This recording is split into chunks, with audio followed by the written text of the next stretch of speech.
Hello everyone, this is Prem Kumar.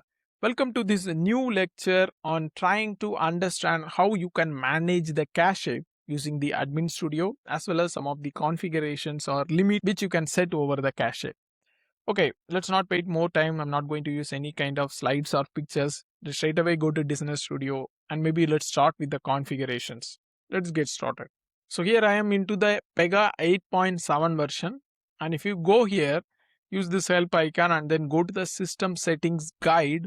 There you will find all the DSS configurations. So normally remember when you want to set some DSS, like in the very older versions, we do all the system settings into the PR config, and then because PR config needs to be applied individually for different servers, Pega also uses DSS, dynamic system settings, or the system settings which can be saved as a rule into DB and that can be applied for all servers running against the DB.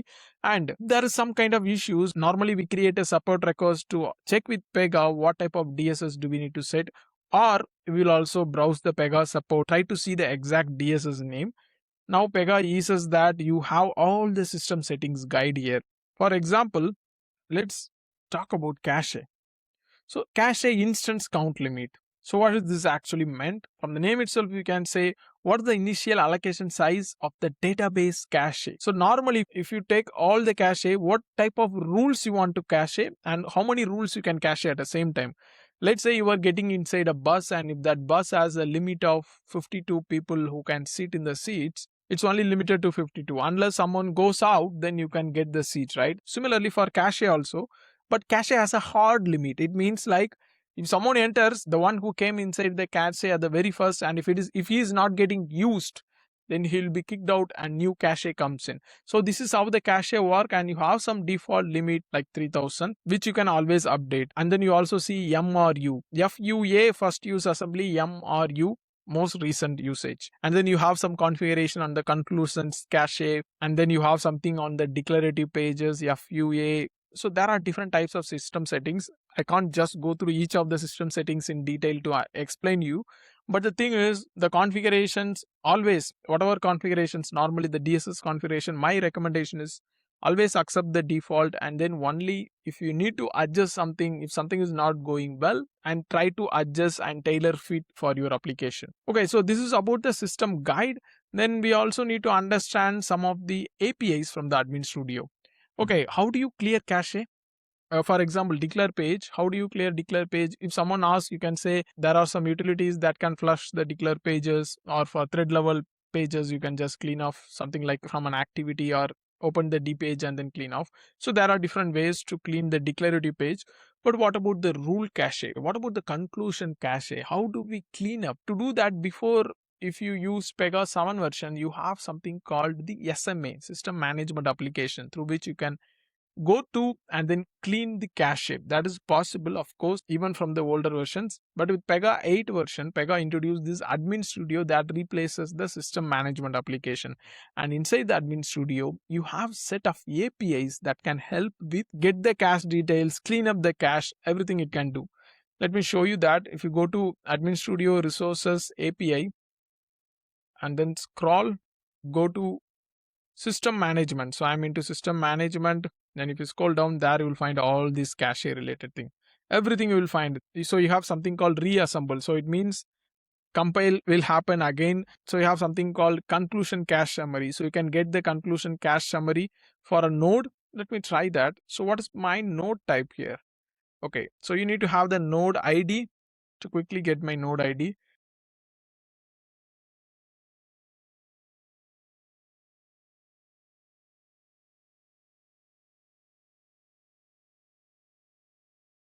If I do like this, my current node ID, I'm just going to see what type of conclusion caches are available. Try it out. So I get a response. Just understand that I am using HTTPs. I also disabled a service package, API service package, and then authentication I just disabled just to try it out. If you are using HTTPS, then it should not be a big problem. Okay, now the response bot, you can see there are some field value, there are some properties, overridden Pega rules, and this is the type. Okay, so property type. So it has its age, prune age, and the size, and then how many kinds of property rules are in conclusion cache, field values, overridden Pega rules. So there are different types, and here you see the summary based on the type. And then you have something to clear. So clear is something which you can use most often, because when you have some problem, if it is related to cache, you definitely need to clear the cache. So mostly all these green color stubs, you will use it very often. If you want to take a report like how the cache is performing, you can use this summary, get the cache summary.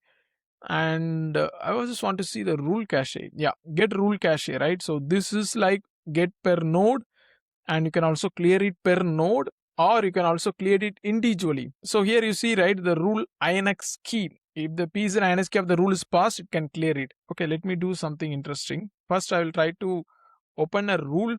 It's going to be an activity rule. I already have the activity rule with me. If this activity rule is getting executed often, definitely it goes into the cache, right? It's a very simple activity. Let me just execute for at least 3 times. So this activity should be in the cache now.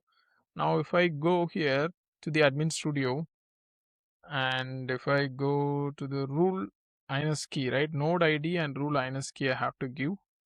I think node ID I have already copied, so I'm going to just paste it here. And the rule INS key, you can just switch back and forth, because the session will be maintained, the clipboard pages will be maintained, so it's not a big deal, you will not lose anything.